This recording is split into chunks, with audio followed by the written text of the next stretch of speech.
Ganapati cinema 2000 సంవత్సరం ఫిబ్రవరి 10వ తేదీన విడుదలైన తెలుగు సినిమా. చందహాస్ సినిమా పతాకంపై సుంకార మధు, మురళి, కనుమెల్లి శ్రీనివాసరావు, పొట్లూరి సత్యనారాయణ గారు నిర్మించారు.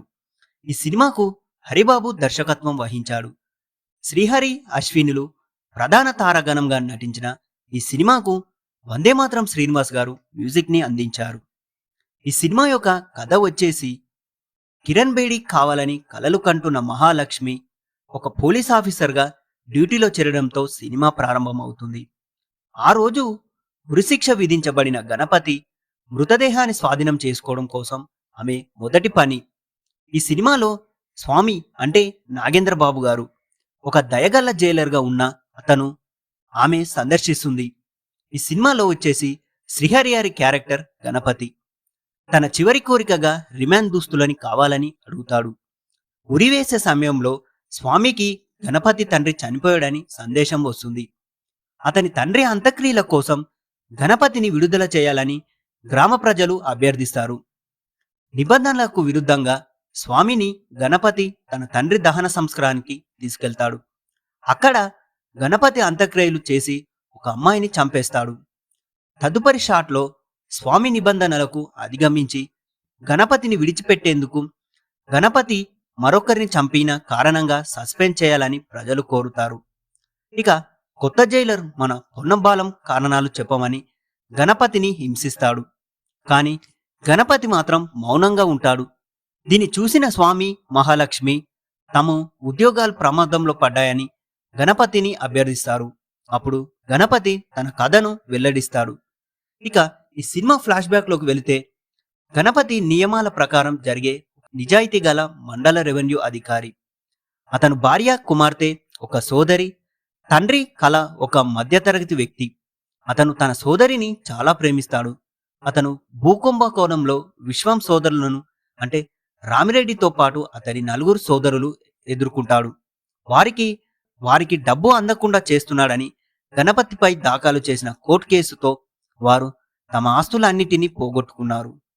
వారు అతన్ని చంపడానికి ప్రయత్నించారు. కానీ గణపతి వారిని తీవ్రంగా కొట్టి సవాలు చేస్తాడు.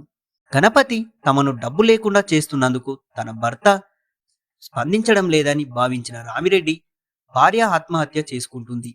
సోదరులు, భార్యలు భర్తలను విడిచిపెట్టి వారి ఆస్తిని తిరిగి పొందిన తర్వాత మాత్రమే తాము వస్తామని తెలియజేస్తారు.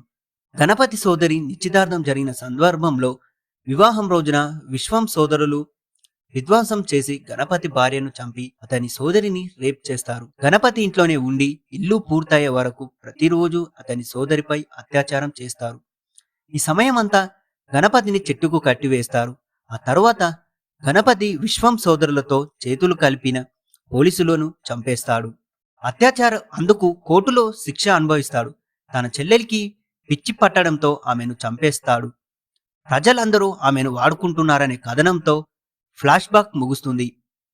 అతని కథ స్వామి, మహాలక్ష్మి విని అతనిని జైలు నుండి తప్పించుకోవడానికి సహాయం చేస్తారు. అతను బయటకు వచ్చి తదుపరి 3 రీల్లో విశ్వం సోదరులని చంపేస్తాడు. ఈ సినిమాలో నటీనటులను గనుక చూసుకుంటే, గణపతిగా శ్రీహరి చేశారు.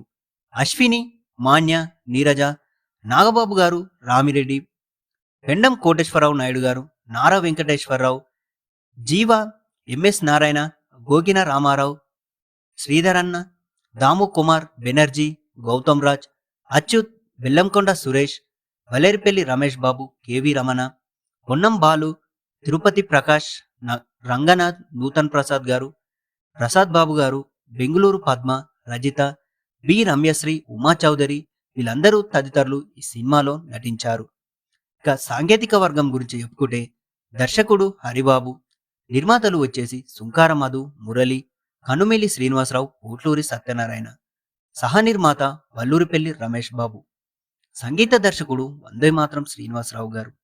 మరి ఈ సినిమాపై మీ ఒపీనియన్ ఏంటో మా కామెంట్ బాక్స్లో చెప్పండి.